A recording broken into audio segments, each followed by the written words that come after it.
Notre invité ce matin, Clément Beaune, ministre des Transports. Bonjour. Bonjour Jacques Bourdin. Merci Clément Beaune d'être avec nous. Ce matin, vous avez été interpellé sur l'antenne de Sud Radio par Cédric Villani, que vous connaissez bien. Cédric Villani, ancien député, mathématicien célèbre. Cédric Villani qui vous a interpellé à propos de l'autoroute A69 entre Toulouse et Castres. Allez, écoutons ce que vous disait ce matin Cédric Villani. Monsieur le ministre, je sais que vous avez du cœur, vous avez pourtant fermé la porte à ces militants qui aiment tant la nature, le vivant, les terres agricoles, qu'ils risquent leur propre vie par une grève de la faim et maintenant une grève de la soif. L'autoroute 69, c'est 1,5 milliard pour couler du béton, alimenter le réchauffement climatique, abattre des milliers d'arbres, ravager des centaines d'hectares de terres fertiles, violer des parcs naturels, tout ça pour gagner 15 à 20 minutes de trajet et encore. À Monsieur Clément Beaune, je voudrais dire, avez-vous conscience que vous allez devenir le ministre de la 69, le ministre du béton, de la pollution et de la destruction? La 69 Toulouse-Castres, le projet aboutira-t-il? L'autoroute sera-t-elle construite? Il faut que le projet avance, mais je voudrais en dire quelques mots parce que c'est un débat important sur ce projet. On voit qu'il y a une mobilisation, et puis sur les projets de route et d'autoroute. On va y revenir. D'abord, je connais bien Cédric Villani, ce qu'il dit me touche. Moi, je suis un homme de dialogue et j'ai évidemment toujours ouvert la porte à des discussions. J'ai reçu d'ailleurs Thomas Braille quand il était en face du ministère en grève de la faim. Mon cabinet et moi-même avons reçu à plusieurs reprises les associations qui se mobilisent et je suis toujours ouvert à avoir des discussions sur les compensations, comme on dit, du projet, parce que quand on fait un projet, quel qu'il soit d'ailleurs, ferroviaire, même cyclable ou routier, eh bien, il y a du défrichement, il y a des abattages d'arbres, effectivement, et il faut qu'on compense cela. C'est difficile, mais il y a des mesures importantes qui sont prises, 5 fois plus d'arbres plantés. Est-ce qu'on peut aller plus loin? Est-ce qu'on peut faire mieux sur le plan environnemental? Certainement, et moi j'ai déjà fait des améliorations au projet, je suis prêt à en faire. Donc, je le dis à Cédric Villani, je le dis à d'autres, ma porte est ouverte. J'ai discuté avec Carole Delga, la présidente de région, qui a reçu aussi Thomas Braille et d'autres encore cette semaine. Et on continuera, on est sur la même ligne, à discuter d'amélioration du projet. Pourquoi ce projet, il doit avancer? Il y a une question. Est-ce qu'il aboutira? Oui, je le crois, mais pourquoi... Vous le croyez, vous en êtes certain? Vous avez fermement décidé à ce que l'autoroute soit construite? Oui, je vais vous dire, et d'ailleurs les travaux ont commencé, mais il y a des décisions qui ont été prises, c'est important. On peut avoir une opinion, et on peut même l'exprimer, manifester, et avoir des actions qui sont, je dis, pacifiques en ce moment, contre un projet. Heureusement, dans notre démocratie, celui-là ou d'autres, mais... Qu'est-ce qui s'est passé? Ça fait plusieurs décennies que ce projet est envisagé. Il y a eu 500 réunions publiques. Il y a eu plus de 10 recours et tous les recours suspensifs, c'est-à-dire ceux qui font qu'on doit attendre le résultat avant de faire des travaux, ont été purgés. Il y a encore quelques recours qui sont engagés, c'est vrai, comme pour d'autres projets, mais qui ne sont pas suspensifs. Et donc si on changeait aussi, je le dis, pour tous ceux qui sont des responsables politiques, nos principes, nos critères de décision, alors que les décisions démocratiques ont été prises, alors que les procédures juridiques ont été faites. Si on disait, écoutez, même si on a de la sympathie pour telle ou telle action, si on comprend une préoccupation écologique, on change tout, je le dis sincèrement et gravement, on ne fera plus aucun projet en France. Et donc c'est important aussi que quand des décisions sont prises, on peut avoir une opinion, on peut même se mobiliser, mais la démocratie doit pouvoir avancer et les décisions progresser. Bien, plusieurs autres projets d'autoroute pourraient être abandonnés, stoppés. Je vais en prendre quelques-uns. Arles contournement.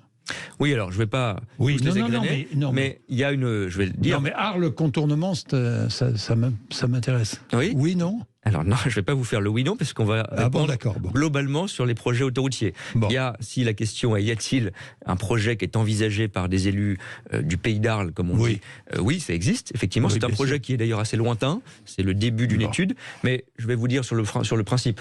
J'ai lancé, c'est la première fois qu'on fait ça, une revue des projets autoroutiers qui sont, si je peux dire, dans les cartons, avec des degrés d'avancement différents. La 69, les travaux ont commencé. Il y en a d'autres, une dizaine en gros en France aujourd'hui, qui sont envisagés.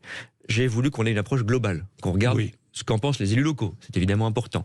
L'apport en termes de désenclavement de territoire. On ne fait pas des routes pour le plaisir, on fait des routes quand c'est absolument nécessaire et qu'il n'y a pas d'alternative. Quand évidemment, on regarde l'impact environnemental, il ne faut pas que ça soit grave, impactant terriblement sur l'environnement. Tout projet a un impact environnemental, on doit les minimiser, les réduire, et c'est un critère de choix. En mettant ces critères ensemble, on va dans les prochaines semaines, je consulte beaucoup sur ce sujet, sur l'ensemble des projets autoroutiers, dire stop ou encore. Vous allez en abandonner? Oui, je l'ai dit. On va combien prendre proportion. Je ne fais pas de quiz ce matin, Jean-Jacques Bourdin, parce que le sujet est important. Limoges, par exemple, bon, il est mal barré, pardonnez-moi. C'est un projet qui n'a pas beaucoup de soutien local par ailleurs. Mais non, je ne vais pas faire la liste. Ça fait partie de la liste, mais on va dire ça ensemble. Il y en a qui vont continuer. Il y en a qui vont continuer. Oui, parce que la préoccupation écologique est parfaitement légitime et on doit améliorer ces projets. Mais il y a quelques cas, on a besoin d'une connexion par la route parce que sinon il y a des territoires entiers qui vont dépérir. C'est pas non plus très bon pour notre fonctionnement démocratique, politique, social et même écologique. Et puis il y a des projets qui vont effectivement être arrêtés, ne pas se poursuivre. C'est vrai aussi, et je le dis, on l'a jamais fait dans notre pays, cette revue d'ensemble courageuse. Je dirais évidemment l'ensemble de ces résultats dans quelques semaines. Bien, le prix des carburants, vente à prix coûtant, est-ce que le gouvernement va aider les stations indépendantes ? Alors, c'était une mesure qui avait été évoquée ou débattue, évoquée par certains, au moment où on avait la question de la vente à perte, qui est un peu différente. Comme vous savez, cette option, pour l'instant, n'est pas mise en place, et on fait des opérations à prix coûtant. Prix coûtant, ça veut dire que vous ne perdez pas d'argent quand vous êtes un revendeur. Donc ça ne met pas les petites stations-service, pour être très clair, dans la même situation difficile que celle dans laquelle elles auraient pu être. Donc pas d'aide. À ce stade, c'est pas ce qui est prévu, mais il y a une vigilance. Il y a une vigilance sur les petites stations toujours, quand il y a des mesures de cette nature. Je rappelle surtout sur le fond pour les consommateurs et les automobilistes. Notre ligne, là aussi, c'est de faciliter le passage à des modes de transport moins polluants. C'est quand même ça, la ligne. C'est pas d'être enfermé dans la voiture thermique qui coûte cher aux Français. Simplement, vous connaissez bien beaucoup de départements ruraux. Quand on est dans les Bouches-du-Rhône, quand on est, comme je prends cet exemple parce que ma mère habite dans un petit village, on a besoin de la voiture à court terme. On va accompagner vers l'achat d'une voiture électrique qui ne soit pas un produit de luxe, qui soit accessible à toutes et tous, mais à très court terme, on a besoin de coups de pouce. C'est pour ça que le président a dit, on va refaire cette aide ciblée pour les gens qui ont besoin de la voiture pour aller travailler. De nouvelles taxes pour les sociétés d'autoroutes et sociétés gestionnaires d'aéroports. Cela devrait rapporter à peu près 600 millions d'euros par an au budget de l'État, affecté aux ferroviaires. Alors qui paiera ? Le consommateur ? Non. Péage plus cher ? Billets d'avion plus cher ? Non, il faut être très clair. Qu'est-ce que c'est que cette taxe ? Là aussi, c'est pas le plaisir de faire des impôts. Bon. C'est une contribution qu'on demande, là aussi en cohérence, à deux secteurs qui sont les plus émetteurs, c'est un fait, de gaz à effet de serre, au moment de la transition écologique, la route d'abord et l'aérien. On demande ensemble à ces deux secteurs une contribution, à peu près 600 millions d'euros par an. Je dis totalement affecté, c'est fléché juridiquement à notre investissement dans le ferroviaire et plus largement dans la décarbonation des transports, y compris d'ailleurs la route, quand on déploie des bornes électriques, etc. Donc ça, c'est cette contribution qui est très importante. On l'assume. Elle ne se répercute pas, je le dis pour ceux qui nous écoutent, au péage. J'entends vous vous engagez ce matin. Oui, je vais être très précis. Parce que cette taxe ne sera pas répercutée au péage. Oui, je le précise, comment ça marche le péage, parce que ça intéresse chacun des Français, ils le savent. Chaque année, c'est le 1er février, il y a une évolution du péage. Qui est prévue dans les contrats. Ce sont souvent des contrats de 30, 40 ou 50 ans entre l'État et les sociétés concessionnaires d'autoroutes. On aura d'ailleurs dans les années qui viennent à les renégocier, mais on respecte le droit. Et donc ces évolutions de péage, elles sont une part de l'inflation, pour faire court. Donc il y a des évolutions de péage chaque année. Quand on crée cette taxe, cette contribution sur les sociétés d'autoroutes, celle-ci, elle n'est pas répercutée, elle ne donne pas un droit supplémentaire à changer les péages aux sociétés concessionnaires de route. Les sociétés concessionnaires de route ont dit le contraire. Donc je réponds à cette question parce que ça peut inquiéter ou créer de la confusion. Elles vont contester peut-être cette taxe devant les tribunaux, c'est leur droit. On est une démocratie, un état de droit, c'est ce que je dis depuis le début sur tous les sujets. Donc c'est leur droit d'aller devant le juge. Mais je crois d'abord que nos arguments juridiques sont forts et que l'État gagnera s'il y a un contentieux, mais surtout, en attendant, on ne change pas les règles du jeu. On peut les contester pour l'avenir, on ne change pas les règles du jeu. Et donc, les péages, c'est l'État qui les fixe chaque année dans le respect des contrats avec les sociétés concessionnaires d'autoroutes. Donc, il ne faut pas créer d'incertitude ou de panique sur ce sujet. Bien, l'assurance d'une voiture électrique est moins chère aujourd'hui. Les propriétaires de véhicules électriques paient leur assurance moins cher, avantage fiscal, à peu près 10 à 15% de moins. Est-ce que cet avantage sera maintenu ? Écoutez, il n'y a pas de projet de le changer. Et on fait de manière générale parler de la question de l'assurance. C'est d'ailleurs vrai sur le péage aussi, où j'avais négocié cela avec les sociétés d'autoroutes pour encourager le passage électrique. On a aujourd'hui un certain nombre d'avantages pour l'achat ou l'usage de véhicules propres. Donc cet avantage fiscal pour les propriétaires de véhicules électriques sera conservé. Il n'y a pas de projet pour changer les choses. L'âge minimum pour passer son permis de conduire va passer donc à 17 ans à partir du 1er janvier. Ça, c'est une petite révolution. On pourra conduire à partir de 17 ans. Pour les plus âgés, il n'y aura aucune visite médicale envisagée? Alors, là aussi, il y a une inquiétude, donc je veux couper court à des rumeurs ou des fausses nouvelles. Il y a une discussion européenne qui a été engagée par la Commission européenne. C'est pour ça que je pose la question. Qui envisage différentes modalités, je ne rentre pas trop dans le détail, mais qui pourrait créer ce type d'obligation. Nous n'y sommes pas favorables, parce que donnerait l'impression qu'il faut avoir une sorte de permis périmé. Et quand on est une personne âgée, notamment dans les territoires ruraux, dans un département rural, je vois aussi dans ma famille, on a besoin de la voiture. Donc il n'y a pas d'idée qu'il y ait un permis lié à l'âge. Et c'est très important parce que j'entends là aussi des inquiétudes. On n'est pas en train de transformer cela, on n'est pas en train de changer cette règle-là. Il y a cette discussion européenne, mais la France ne demande pas et ne soutient pas l'idée qu'on impose une forme de contrainte ou de mur, de date de péremption avec un âge pour le permis de conduire. Bien, restons encore sur la route. Les camions étrangers qui transitent en France, les poids lourds en transit, qui ne feront pas le plein en France, paieront-ils une vignette? Alors, là aussi, un droit de passage, en quelque sorte. Écoutez, c'est là aussi un débat ancien, ce qu'on appelait la vignette poids lourd, et plusieurs appellations. Ce qui existe aujourd'hui, ce que d'ailleurs on a créé cet été, c'est que dans les régions qui le souhaitent, c'est à la discrétion des régions, et notamment les régions frontalières. Je pense à la région Grand Est, qui est intéressée, parce qu'il y a beaucoup de circulation depuis le Luxembourg, depuis l'Allemagne, etc. Elle peut demander une contribution aux poids lourds étrangers notamment, qui empruntent son réseau de routes nationales pour contribuer là aussi, ça doit être fléché, à l'entretien des routes, à l'écologie, etc. Donc c'est une possibilité qui n'existe pas au niveau national, qu'on confie aux régions qui le souhaitent. Et qui allez l'étendre au niveau national? Mais ça peut exister dans chacune des régions. Dans chacune des régions. C'est pas l'État qui le fait. C'est une prérogative régionale. Exactement, c'est une prérogative régionale. Nous avons créé le cadre juridique cet été. C'est réservé aux poids lourds, qu'il n'y ait pas d'inquiétude pour les automobilistes. Et l'idée, c'est les poids lourds étrangers, avec un cadre. Vous êtes favorable à une généralisation, vous?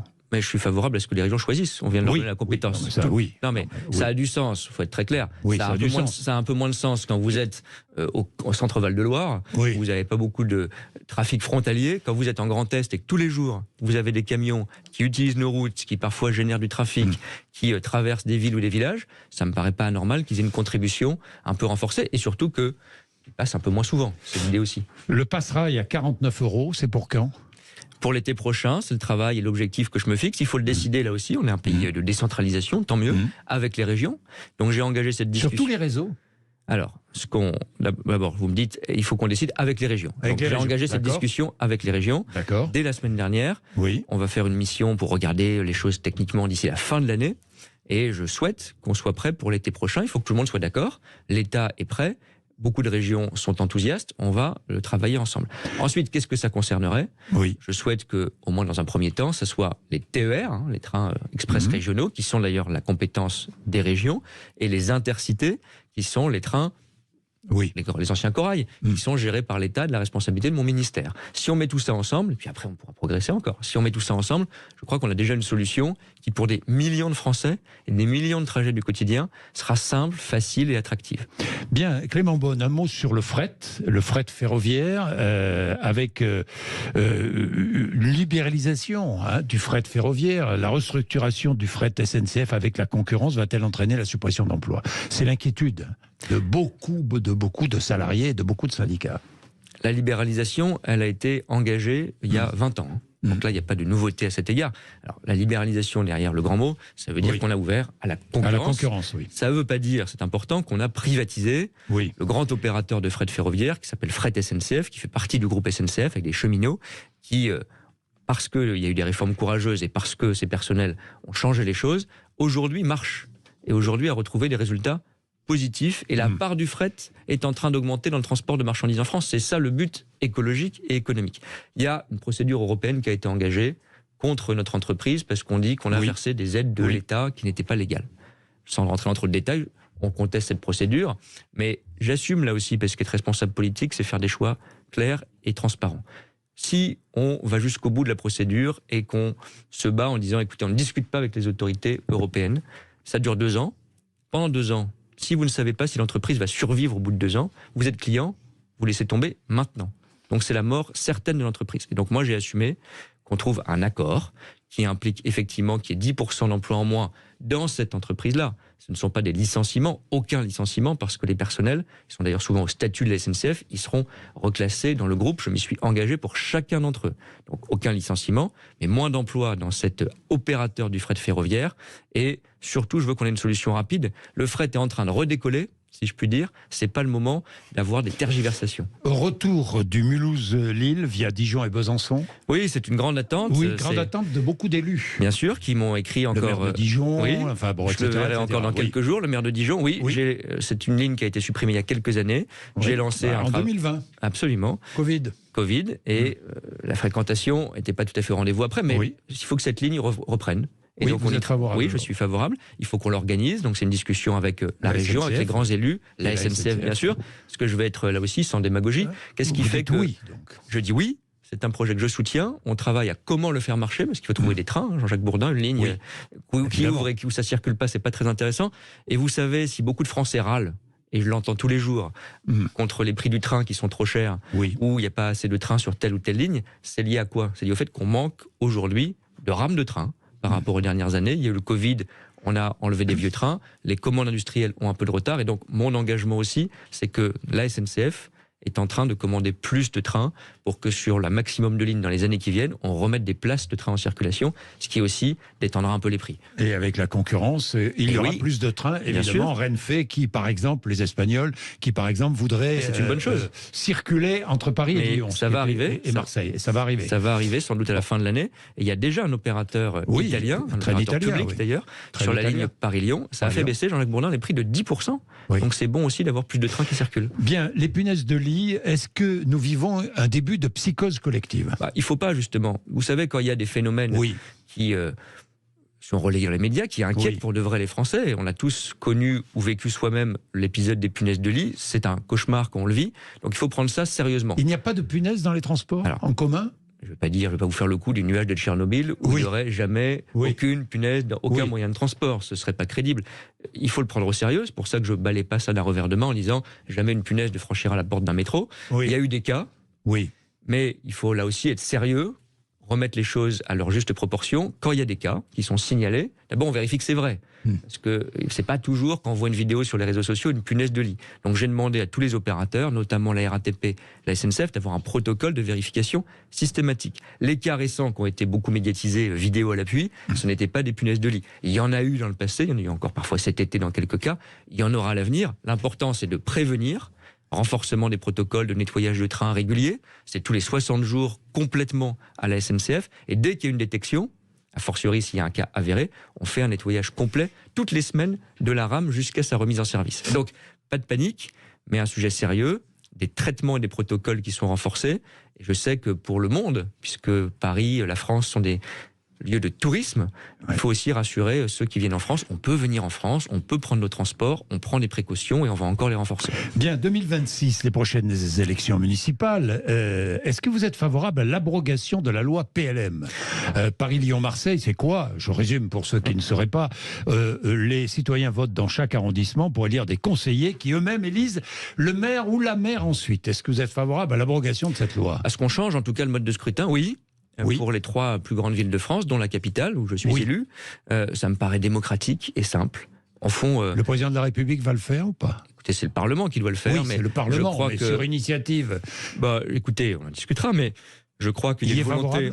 Il me semble que dans la majorité, y compris le président, il y a un intérêt pour démocratiser ces modes de scrutin. Avant 2026, ce sera fait? Il faut le faire, je crois, avant 2026, ce serait bien, parce qu'on est encore à plus de 2 ans et demi d'élection, donc on a le temps. Et puis ce débat, c'est pas un débat caché, il aura lieu au Parlement, à l'Assemblée nationale et au Sénat, et tous les groupes politiques prendront position. Mais on verra d'ailleurs où sont les positions ou les postures. C'est de bon sens d'avoir une élection. On verra. On verra. Vous y pensez? Vous aimeriez? J'ai jamais caché mon intérêt pour Paris. D'abord, je n'ai pas été élu pour rien, et vous savez que j'ai mené un combat difficile. N'était pas une circonscription dorée sur tranche et gagnée d'avance, et tant mieux, c'est la beauté du combat démocratique. Et si je m'engage à Paris, c'est parce que ce qui s'y passe m'intéresse. Ensuite, il y a un temps où, au sein de la majorité, tous les partis de la majorité ensemble, on désignera notre candidat. Mais c'est quelque chose qui ne me paraît pas totalement incongru. Voilà. Bon, on a compris. Clément Beaune. Alors, Emmanuel Macron qui veut modifier la Constitution, il l'a dit hier, entre autres élargir le champ du référendum, ce qui permettrait d'organiser par exemple un référendum sur l'immigration. Vous y seriez favorable? Alors, c'est pas pour un sujet que le président a pour un sujet, mais c'est important. C'est possible. Oui, ce serait possible. L'idée que le président a évoquée hier de manière plus générale, c'est qu'on puisse avoir des thèmes de consultation du peuple français qui soient plus larges. Il ne l'a pas fait pour un thème et un débat du moment. C'est quelque chose qui est plus profond. Après, il faut se poser la question sujet par sujet. Il ne faut pas que ça casse la démocratie représentative, le référendum. Un référendum, ça marche bien sur des questions où vous avez une question simple. Oui, non. Sinon, vous interrogez, moi j'ai aucun tabou, mais vous interrogez les Français sur quoi quand vous dites immigration? Sur un texte de 50 pages, sur oui, non, l'immigration, ça ne veut pas dire grand-chose dit comme ça. Donc, n'ayons pas de simplification. Le référendum, c'est très utile, très efficace, et c'est un bel outil démocratique pour avoir une question, en général, assez binaire. Ça, c'est pas une question de tel ou tel thème qui plairait ou gênerait, c'est qu'il faut que ça soit propice à un débat référendaire. Je voudrais terminer sur les propos de la députée LFI Sophia de Paris, Sophia Chikirou, traitant de tafiole ses collaborateurs. Si ces propos sont confirmés, doit-elle démissionner? Je ne sais pas si ces propos... Être exclue de l'Assemblée nationale? Écoutez, il faudrait déjà que ces collègues aient un peu de constance et de cohérence. Ils se présentent comme progressistes, ils se présentent comme de gauche, dont je viens. Et j'ai vu, parce que j'étais voisin de circonscription de Mme Mécari dans la campagne, une immense brutalité. J'ai même vu mon ancien adversaire, Mme Mécari, soutenir, alors qu'elle s'est engagée toute sa vie pour les droits LGBT, Mme Chikirou dans ses propos. On va vérifier s'ils sont justes ou pas, qu'ils sont inacceptables. C'est des propos, en tout cas, c'est pas la question de la démission du Parlement, c'est la question de sanctions pénales quand vous avez tenu des propos qui sont homophobes. Notre droit ne permet pas de tenir un propos, et heureusement, qui soit raciste, qui soit homophobe, qui soit sexiste, et la liberté d'opinion s'arrête quand l'incitation à la haine ou la haine tout court sont dans le débat public. Ça dit quelque chose quand même de ce qu'est devenu la France insoumise, c'est-à-dire un parti qui donne des leçons toute la journée, et qui en fait est un parti de brutalité, non pas de tolérance, mais d'intolérance, et ce genre de propos, en fait, ne me surprend pas beaucoup. Merci Clément Beaune, il est 8h56, vous êtes sur Sud Radio, vous réagissez évidemment à tout ce que vous venez d'entendre, 0826 300 300, à tout de suite.